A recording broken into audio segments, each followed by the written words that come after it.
Hi Aries, Sun, Moon, Rising Sign Aries. Welcome to your astrological forecast accompanied by the tarot cards. So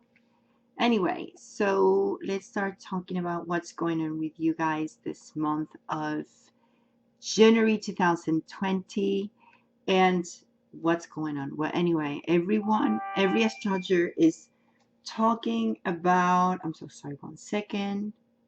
Let me mute my phone.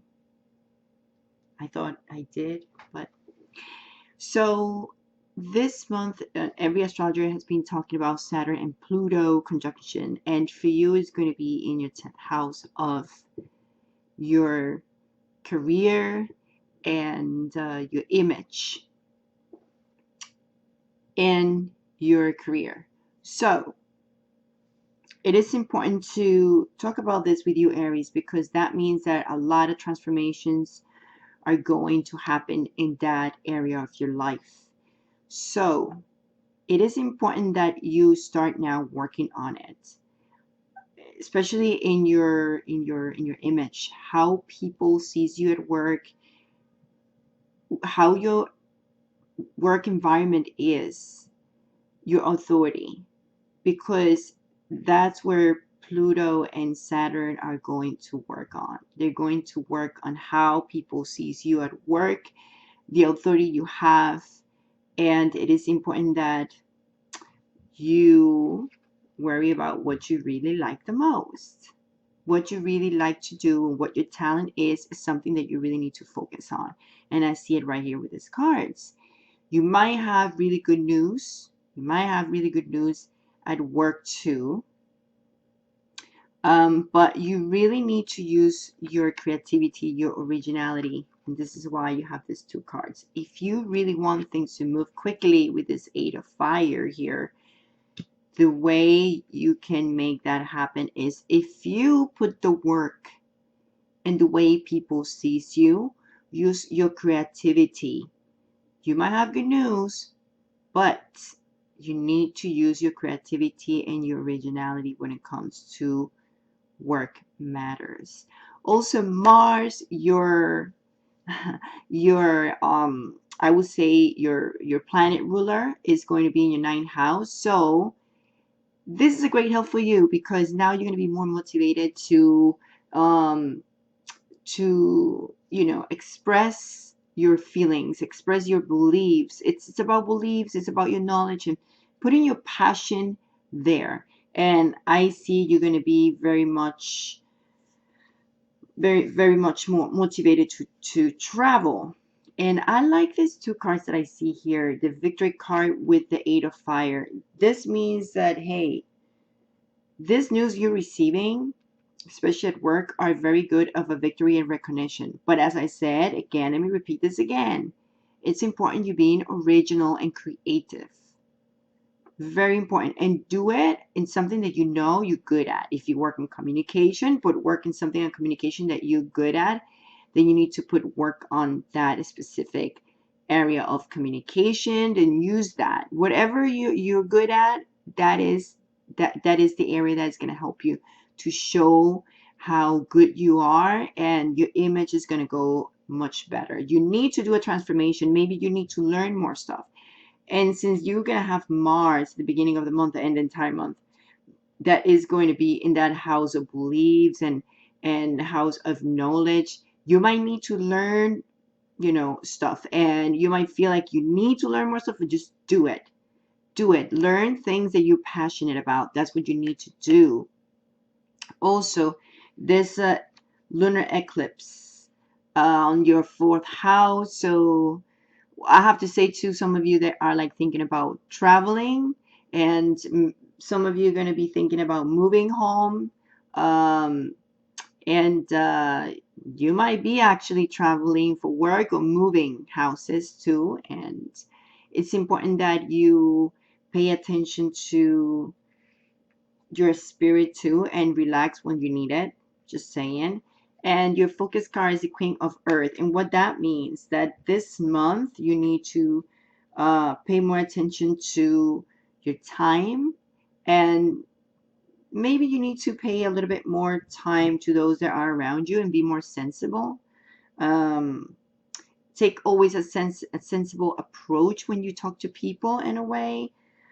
You might feel in the middle of the month that you are missing something or missing an opportunity, but um, you need to get out of that hole that you're going to be in, because you're going to have opportunities ahead. And look at this, the Wheel of Fortune. That's a lot of opportunities. They're going to come between the third and the fourth week. And you're going to notice that whatever is opening for you is going to give you a lot of happiness.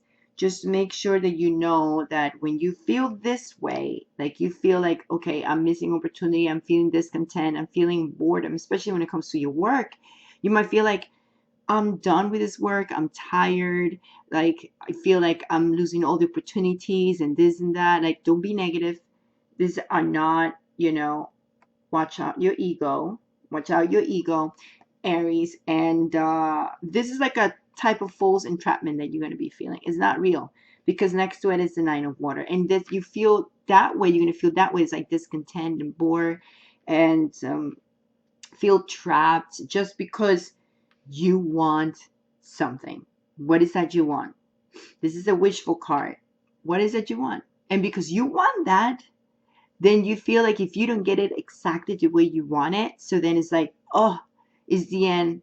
And why you feel that way? Mars is your planet, and it makes you very impulsive, and I want this, and I want to be the first one, I want it this way, I'm the best one for this, and you're so motivated, and that's the issue with you sometimes. Sometimes it can be a bit you have to watch out for your attitude. It can be a little childish sometimes, but I know, I get that because my personality is ruled by Mars.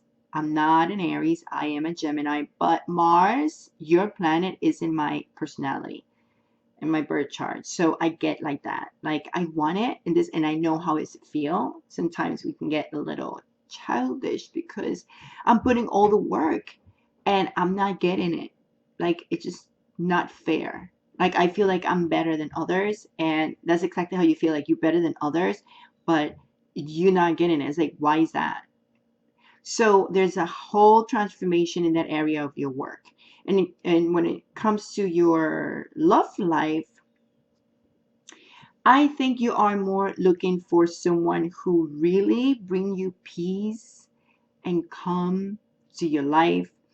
And you might have, you know, an opportunity to meet someone, but that person you're going to meet, it might be a person that you actually share a lot of ideologies, and someone that will bring you peace and tranquility to your life. So in terms of love, yes, we still have the Wheel of Fortune here too, not only for work, but not only for work, but also for your relationships. And I think I think that the only thing you need to realize, that the relationship you find or someone that you meet, don't get too attached to the person, okay? Don't get too attached to the person. Neptune is around your area with Venus and conjunct Venus. So don't get too attached to the person. If you are already in a relationship, you're going to have ups and downs, especially at the end of the week. There's ups and downs with the Wheel of Fortune. It's going to be up, it's going to be down at the end of the month, in the last week. But there's going to be resolutions and things going to go and move on. The only thing I can say is that not everything is going to be exactly the way you want it. So don't get activated that energy of Mars that you're going to be like, I want this. This is the way I want. But why you're not like that? Like, just relax. You might encounter some differences also in the ideology and the way you believe in things with this person, whoever it is, even with your husband, wife, or someone. But just relax. Things are moving through, and you have a Nine of Water card here, which is the wishful card, like like you can get what you want, and you getting you know, stressed out of nothing. Like, look at this. It's just so obvious. The ego card here. The devil is like, you're being concerned about nothing. Let that fade away, you know, like focus more in the spiritual area and your love life, you know, what brings you peace, and pay more attention to people around you. Be more sensible in the, you know, in your approach to your authorities, to your bosses and everything, because Saturn Pluto is going to be there. Use your originality, and I don't know what else to tell you, but that's all I can tell you. And at the end of the month, there's a way that you're going to be able to connect to people thanks to Mercury and a new moon. So this is why I see this. It's very important. I love this card. It's the Wheel of Fortune and the Sun and the Nine of Water, because that means something new is going to be opening up for you. Things are going to move quickly. Look, the Eight of Fire at the beginning, and at the end, almost at the end, you have the Wheel of Fortune. And that means both cards means about speed. So things are moving. So if you've been feeling stuck or blocked, this conjunction of Pluto and Saturn is not as awful as people think about, like think it is. And they just like, oh my God, is it bad? No, it's not bad. It's actually very positive. And Jupiter is actually in that 10th house of yours in Capricorn, meaning that it's going to rectify things for you. So the main thing is that you cannot resist the changes. Just go with the flow.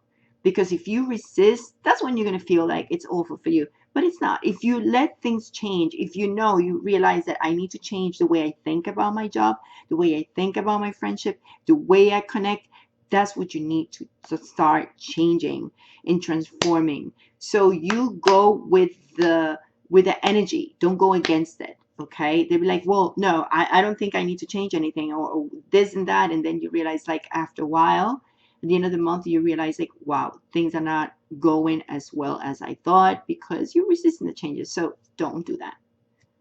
Okay, Aries, don't resist the changes.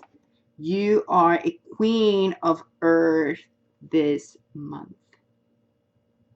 Be kind.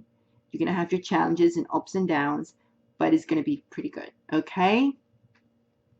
See you in the next videos, and wish you a happy new year. Love you, Aries. You're the best. Love you. Bye.